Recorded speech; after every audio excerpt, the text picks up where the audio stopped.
Hello out there, everybody. Manny here at Area 503. And I hope you all have been well since our last video.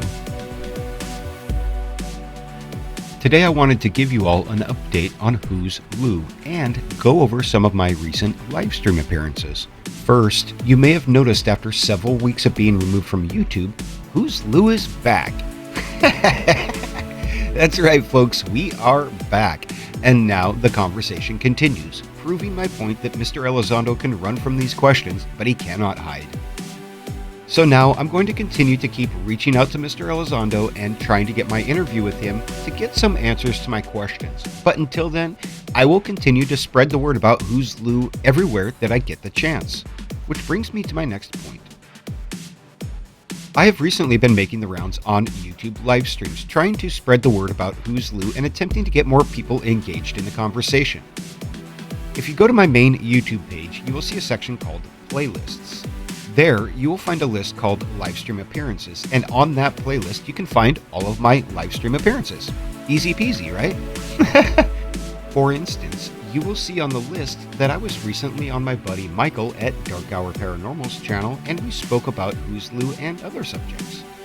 And then again more recently, I was also over on the Alien Addict show with my buddy Rich Gufon, and we even had a surprise visit from Third Phase of Moon. I am going to play some short clips from the show over on Alien Addict, and if you want to see the whole thing, check out that live stream playlist or look for the link in the video description below to both of my recent live stream appearances. Good evening, folks, and welcome to Alien Addict on this fine and mysterious evening. Because it is a mysterious evening because we have none other than the man himself, Manny from Area 503, the man who did the beautiful documentary, Who is Lou? Or just Who's, plain old Who's Lou. Good evening, Manny. Who's Lou? Hi, Ollie. Thanks for having me today. Wait a sec, we've left somebody. I forgot him. There he is. There he is. Hey, what are you guys up to? I feel like we should pop you there, Rich. And Manny's this way. I feel like I'm on the hot seat. I'm like, okay, all right, let's do it. I'm gonna do that. Oh. I'm gonna do that. Yeah, right there. Why this way? You've been a busy man. You've been a busy beaver, and that busyness almost didn't pay off because Who's Lou vanished from the internet. Oh, well, not the entire internet, because there's ways and means and other channels, but YouTube, the main platform that you put it out from, it was gaining some traction, and I believe, was it 2 days in the Who's Lou documentary, you got the strikes, and it disappeared completely. They took that down. Yeah, so it, and everybody has seen it, not just in our community, but outside of our community. People in YouTube, people in the mainstream media have seen it and seen what the guy did. And, you know, there's going to be, people are going to want to know why he did that at some point, and they're not going to believe his little story that, you know, it's okay to do things to someone because he thinks that they did it to Lou or something like that. It's really weird. You know, like what we have here is a situation where I confronted Lou about his story in my film because he would never answer me.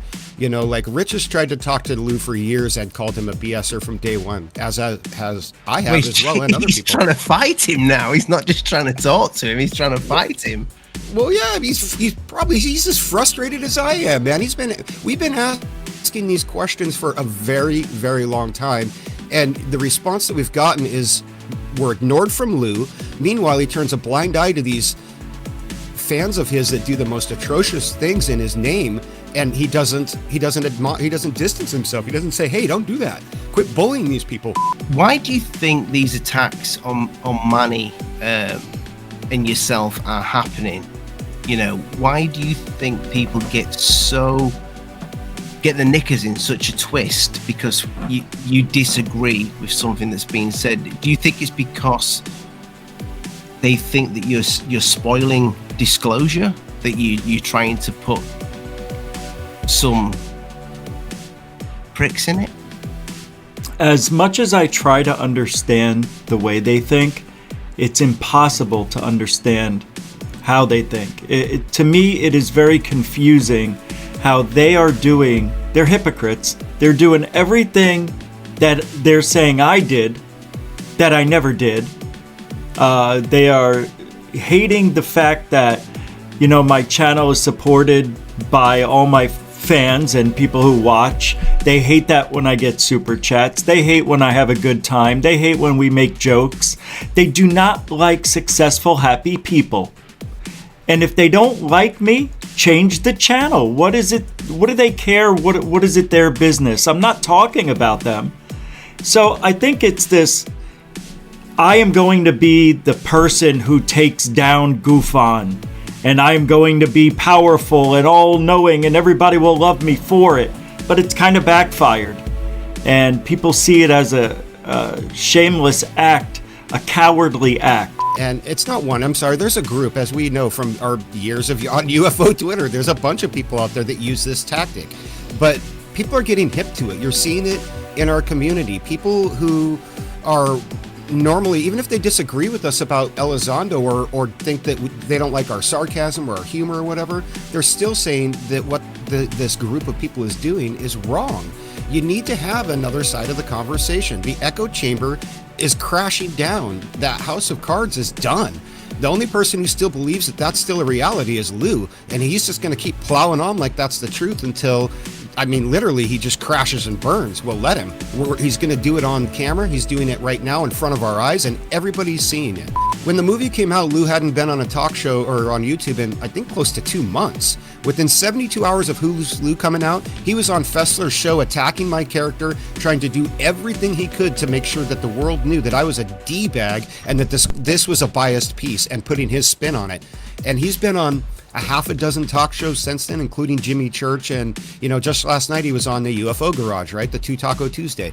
He's doing everything he can to get his good name back in and to flood the record with his story to outweigh my 4,000 views I got on Who's Lou. And so I think he is running scared. No, I don't think it's that.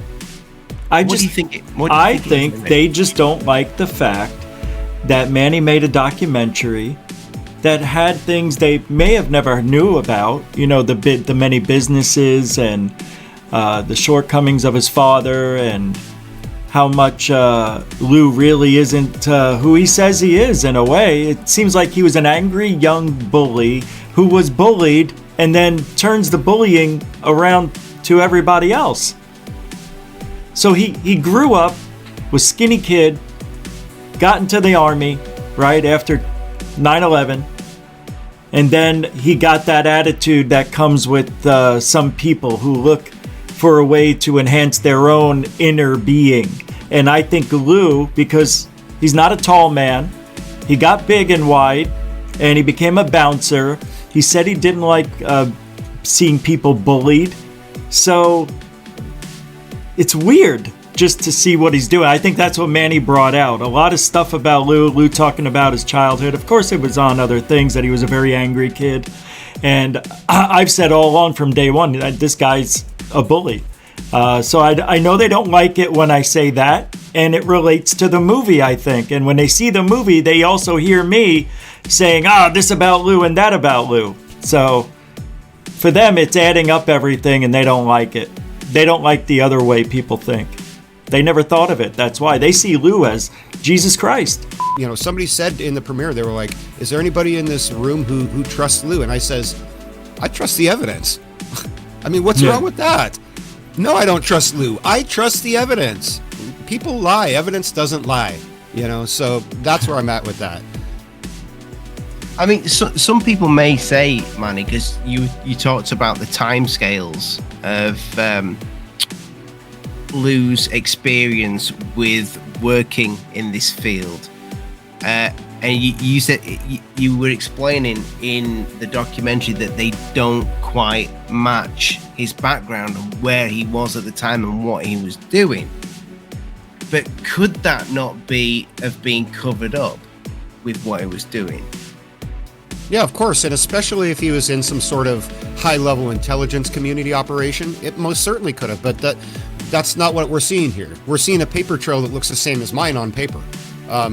Was it covered up so good that it was just, that mundane? Maybe, but why? He was commuting across the Bay Bridge from Kent Island to the Pentagon every day in his role there. He was a bureaucrat with his buddy Peter Robert, where they're sitting on the train every day talking about how they're going to get rich quick with these nautical patents that they've been working on since 2001, I assume, or before.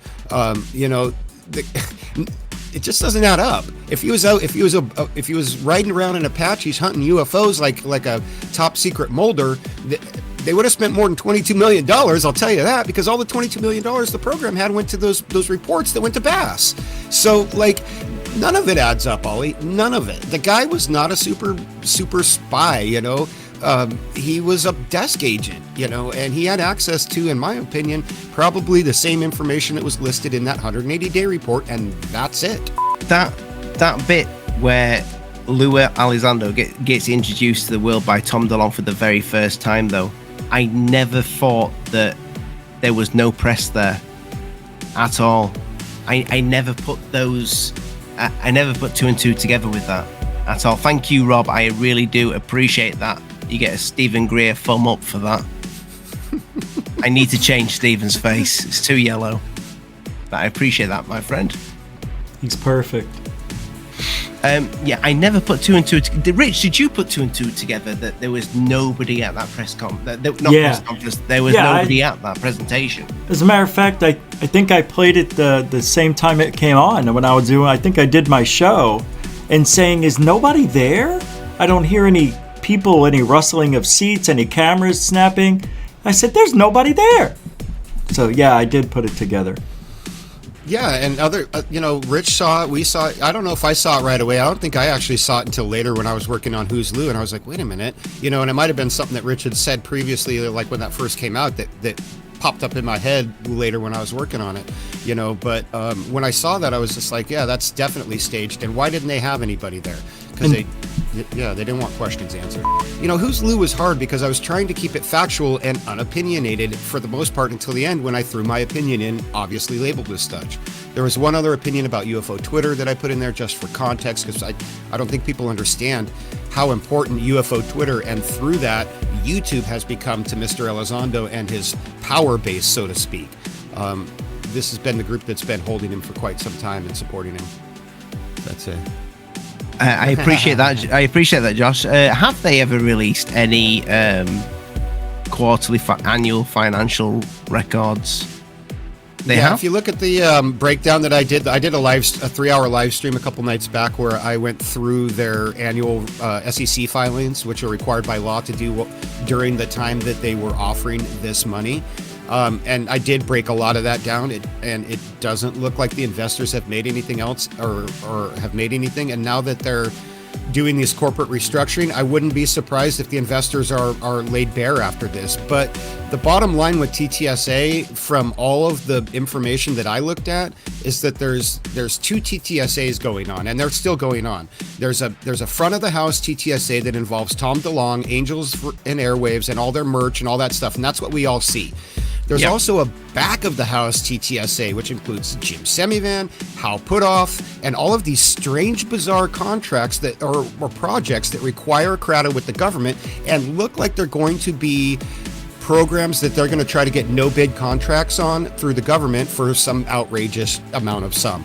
The one that I just found was what I called a propaganda machine, but it's called the Industrial Rapid Response, I don't know, something vehicle, and it's this weird truck that you can drive up somewhere and park, and it's got these 3 LCD screens that come up together to form a 35-foot display to play propaganda to the world. And they're building this thing under the guise of, we're going to give it to the DOD under a contract, well, maybe if they need to roll it into Syria or Iraq or wherever we're at to get some news out, like vacate the damn city or whatever. But again, we know that this is probably going to just be another no-bid contract from the Pentagon, where they'll charge $800,000 for something that should be $8,000. We've spoke with Lou's manager personally. We met up with him in Los Angeles. Had a really good time, had some beers with the manager, told him, hey, look, Lou should come on Third Phase of Moon. We're going to ask questions that nobody really asked out there. And let's do it. We're gentlemen here. We're adults. What are you afraid of? Why is Lou going on these shows after Manny puts out his documentary on this obscure YouTube channel and starts calling out and telling these people? I don't think I heard it from Lou's mouth saying, go get these guys, go get these guys. But immediately once he got off the interview with this obscure YouTube channel, these guys started saying, we're going to get them, we're going to shut them down. What is this all about? You would have thought that Lou would have told them, hey, look, there's two sides of the story. And guess what? Maybe I am going to go on Area 503 to discuss some of the things that he spoke about. But instead, Lou says, give me 2 months and I'm going to explain my side of things. Why wait 2 months? So why his book just can do get it published? in 2 minutes? Or that he wants to take us out behind the barn and teach us a lesson. As you can tell, we had an amazing conversation on the live stream, so head on over and give the whole thing a watch. And go ahead and watch all my other recent live stream appearances if you want to get caught up on the whole Who's Lou story. And remember to also keep your eyes peeled on the community section of my channel page as well for updates about upcoming live streams and other news. And I also want to ask you all for one more favor. I need your help on Twitter to overcome the echo chamber and negative accounts.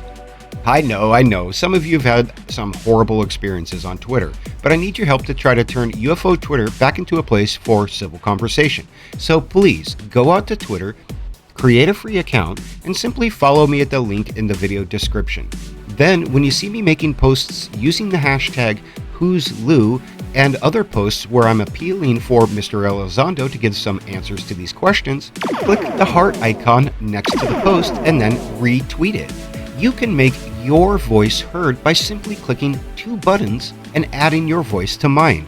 If you don't want to spend any more time on Twitter after that, I can wholly understand. But just a few seconds of your time can have a significant impact on the push to get some answers out of the man who promised the world that UFOs were real and has provided zero evidence of his claims.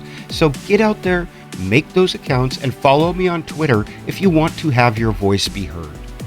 Well guys, for now, that's all I have for you. So until next time, be well, take care of yourselves, and take care of one another.